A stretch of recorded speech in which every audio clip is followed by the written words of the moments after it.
Hi friends, எங்கள் வீட்டு சின்ட்டு 5 days முன்னாடி குட்டி போட்டிருந்தா. யாரையுமே பக்கத்தில் விடலை. இப்போ சின்ட்டு வெளியில் போயிருக்கிறதுனால இப்போ தான் பாப்பா அதை எடுத்து கொஞ்சம் செம்ம ஹாப்பியாக இருக்கா.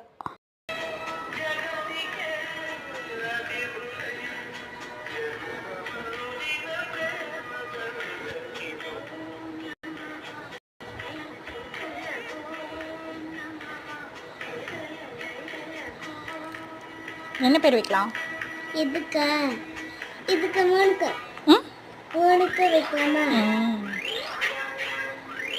இங்கே காட்டு, இது பேரு ஃபேஸ் காட்டு, ஃபேஸ் காட்டு. இது பேரு பாங்கி. அப்படி மெதுவா. அம்மா இது பேரு பாங்கி, அது பேரு பிங்கி. பிங்கி பாங்கி, பிங்கி பாங்கி, பிங்கின்னு வச்சிரு. பிங்கி வச்சிடலாமா? நல்லபடி